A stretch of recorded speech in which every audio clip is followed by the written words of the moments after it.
During his years away from the Zulu homeland, Shaka gained experience among the Mthethwa under Dingiswayo. One tactic strongly associated with Shaka's army was the formation later known as the bullhorns. The center could hold. From village boy to Africa's greatest commander. How it is possible. Part 1. The boy no one expected to become a legend. Imagine being born into a world where your name means almost nothing. No great kingdom waiting for you. No powerful army. No throne. No guarantee that you will even survive the struggles of childhood. And yet, years later, thousands of warriors will march because you gave an order. Your enemies will hear your name and prepare for war. And historians will remember you as one of the most influential military leaders in African history. This is the story of Shaka Zulu. Before he became the famous commander we know today, Shaka was simply a young man growing up in southern Africa during a time of intense competition between powerful communities. His childhood was difficult. His father, Senzangakona, was a leader of the Zulu people. His mother, Nandi, came from another important family. But Shaka's parents were not married in a conventional way, and his position within his father's family was complicated. As a child, Shaka faced rejection and humiliation. He was different. He was not always accepted by those around him. And those early experiences would shape the man he eventually became. But there was something else happening across the region. Power was changing. Small communities were competing for land, cattle, influence, and security. Leadership could change quickly. A weak army could lose everything. A strong military force could determine who survived. Shaka was growing up in exactly the kind of environment where military ability could change a person's destiny. And Shaka would eventually discover that he possessed something extraordinary. Not wealth, not a crown, but an understanding of warfare, an understanding of people, and an ambition that would completely change the balance of power in southern Africa. But before he could build an army, Shaka first had to survive the battles of his own life. Part 2, Exile and Survival. Shaka's childhood became increasingly difficult. His relationship with his father deteriorated, and eventually Shaka and his mother were forced away from the Zulu community. For a young boy, exile could be devastating. He was separated from the security and status that his father's position might have provided. Instead, he experienced rejection. He had to live among people who did not necessarily see him as important. But hardship can sometimes produce qualities that comfort never develops. Shaka became tough. He learned to endure pressure. He learned how people behaved when they were afraid. And most importantly, he learned that survival often depended on strength and discipline. During his youth, Shaka became connected with the Mthethwa, a larger political and military power in the region led by Dingiswayo. This was a turning point.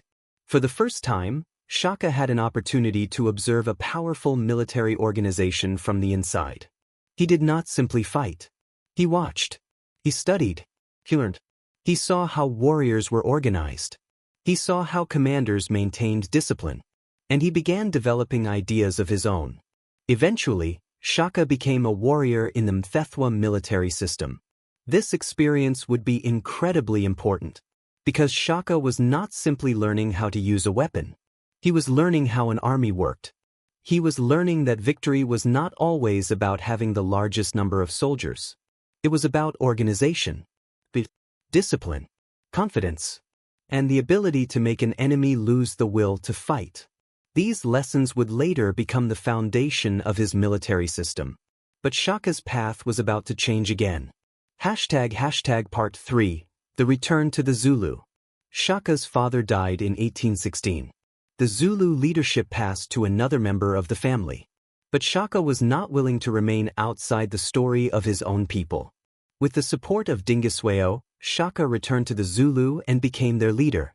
At this point, the Zulu were not yet the enormous military power that later generations would know.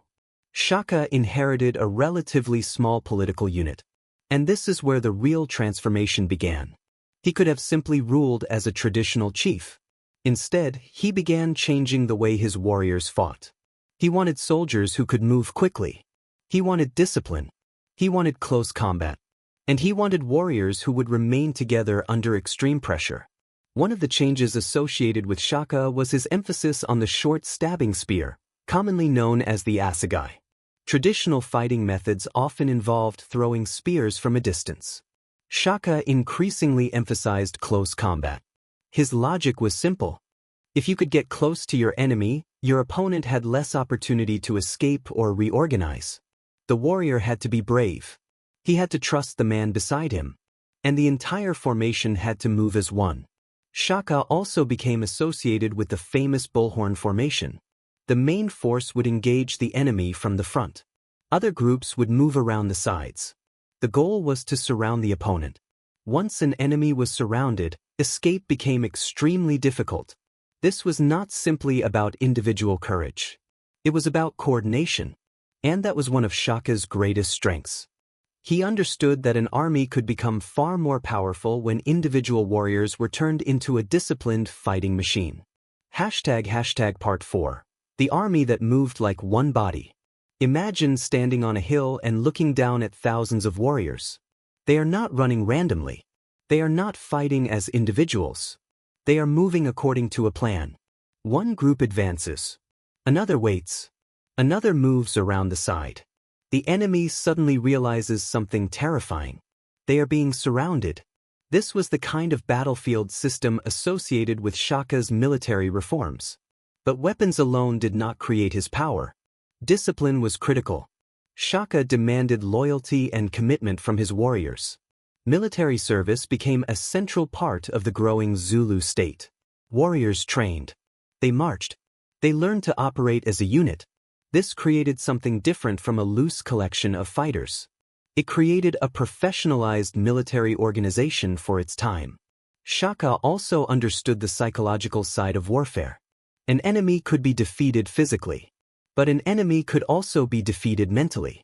If soldiers believed they were surrounded, they might panic. If they believed escape was impossible, their formation could collapse. If they saw a disciplined force charging toward them, fear could spread through their ranks. Shaka used speed and aggression to create this psychological pressure. His forces became known for rapid movement. Warriors could travel significant distances and appear where an opponent did not expect them. This gave Shaka an important advantage: surprise and concentration of force. But there was a darker side to this rise. Because the expansion of the Zulu Kingdom did not happen peacefully. It took place during a period of major political and social upheaval in southern Africa. Wars, migrations, alliances, conflicts, and competition affected many communities. Later historians sometimes connected these events to the broader period known as the Mthethwa, although the causes and interpretation of that period remain debated. What is clear is that Shaka's expansion was part of a much larger transformation, and his military power was growing rapidly. Part 5. From Chief to Powerful King. As Shaka's influence increased, neighboring communities faced a choice: submit, form an alliance, or fight. Some groups were incorporated into the growing Zulu Kingdom. Others resisted. And when resistance came, Shaka's army responded with force. His reputation grew. The Zulu were no longer simply one small community among many. They were becoming a major regional power. Shaka's leadership also changed the political structure around him. Military organization became closely connected to political authority. Young men were organized into age-based military groups known as amabutho. These formations could serve as powerful instruments of the state. They were not simply warriors who appeared when war began. They were part of a larger system. The result was a kingdom capable of mobilizing large numbers of fighters. And this is where Shaka's transformation becomes remarkable. The boy who had experienced rejection was now commanding men who had been trained to follow orders under the most dangerous circumstances. But power always creates enemies. And the more powerful Shaka became, the more dangerous the political world around him became. Alliances could change. Friends could become rivals. And the same ambition that helped Shaka build his kingdom could eventually threaten his own position. Part 6. The Price of Power. Shaka's story is not simply a story of military genius. It is also a story of violence, fear, and political power. As his kingdom expanded, warfare became increasingly destructive. Communities were displaced. People were killed. Others were absorbed into the growing Zulu state. Later accounts of Shaka's reign contain many dramatic stories. Some are difficult to verify. Some were written or repeated long after the events themselves. So it is important to separate historical evidence from legend. But there is little doubt that Shaka was a powerful and often ruthless ruler. His methods created loyalty among those closest to him, but they also created fear. And fear can hold a kingdom together for a time. But it can also create enemies inside the palace. Shaka's personal life was also marked by tragedy. His mother, Nandi, died in 1827. Her death deeply affected him. Historical accounts describe a period of extreme mourning and harsh behavior following her death. Exactly how much of these stories is accurate is difficult to establish. But the event clearly mattered. And it demonstrated something important about Shaka. The commander who could appear almost unstoppable on a battlefield was still a human being. He had relationships. He had grief. He had anger. And he had weaknesses. That human side is important because history often turns famous leaders into symbols. But Shaka was not a symbol while he was alive. He was a man making decisions. And those decisions affected thousands of lives. Part 7. The commander who changed warfare. So why is Shaka remembered as such an important military leader? Because his influence went beyond individual battles. He helped create a system based on organization, discipline, mobility, and close combat. He understood that an army needed more than brave warriors. It needed structure. He understood that soldiers needed confidence in their commanders and in one another. He understood that speed could create opportunities. And he understood that an enemy who lost its formation could quickly lose a battle. The Zulu military system would continue to influence the kingdom after Shaka's death. The Zulu army later became famous around the world. Decades later, during the Anglo-Zulu War of 1879, Zulu forces would famously defeat a British army at the Battle of Isandlwana. That victory happened long after Shaka's death. But the military traditions that developed during and after his reign helped shape the Zulu Kingdom that confronted the British Empire. This is why Shaka's story is bigger than one man. He helped transform the Zulu from a relatively small political community into a powerful kingdom. His military innovations became part of a broader legacy. And his name became internationally recognized. But there is one more part of the story. The fall. Part 8. The fall of the king. Shaka's reign did not last forever.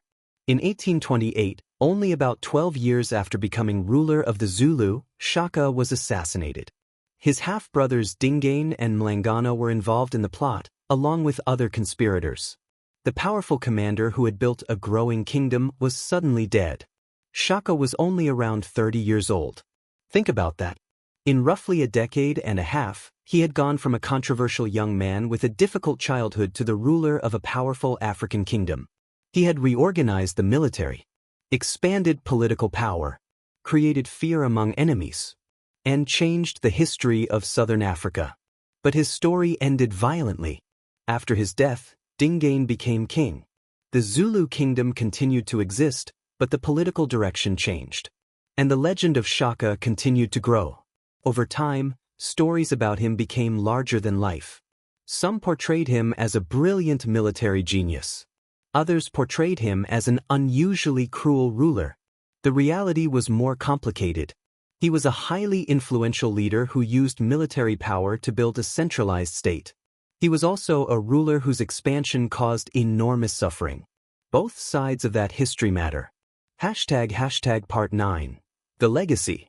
Today, Shaka Zulu remains one of the most recognizable African military leaders in history.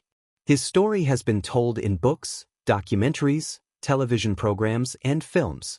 But perhaps the most fascinating part of his story is not the legend. It is the transformation. A young man who experienced rejection became a leader. A warrior became a commander. A commander became a king. And a relatively small kingdom became a major regional power. Shaka demonstrated that military strength was not simply about numbers. Organization mattered. Discipline mattered. Leadership mattered. And perhaps most importantly, adaptability mattered. He looked at the way warfare was being conducted around him and changed the system. That ability to recognize weaknesses and create something new is one reason military historians continue to study his rise. But we should also remember the human cost. The expansion of the Zulu Kingdom was not a peaceful political project. It involved warfare and suffering. The people who lived through those conflicts were not simply characters in a legend. They were real human beings. Families were separated. Communities were displaced. People died. So when we call Shaka a great commander, we should understand what that greatness actually means. It does not mean that everything he did was good. It means that his decisions had enormous consequences. He changed the political and military landscape around him. And that is what makes his story so important. Part 10, the final lesson. Shaka's story begins with uncertainty. A young boy growing up in a difficult environment. A complicated family. A childhood marked by rejection. A future that seemed impossible to predict. But somewhere along the way, that young man developed the qualities that would eventually make him extraordinarily powerful. He learned from other commanders. He studied warfare. He developed new tactics. He demanded discipline. He built loyalty. And he created an army capable of moving with speed and coordination. His rise was not overnight. It was built through years of struggle. That is perhaps the most important lesson from his story. History is rarely changed by people who are handed everything from the beginning. Sometimes the people who experience the greatest hardship develop the strongest determination.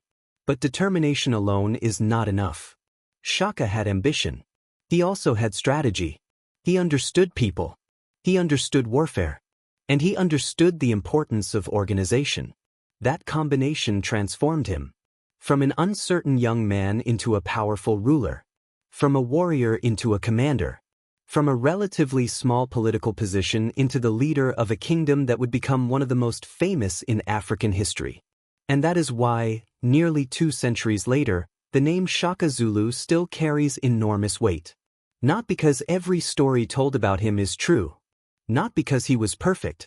And not because his wars were without terrible consequences. But because his rise changed the course of southern African history. A boy who once stood far from power eventually commanded thousands. A warrior who learned from others created his own military system.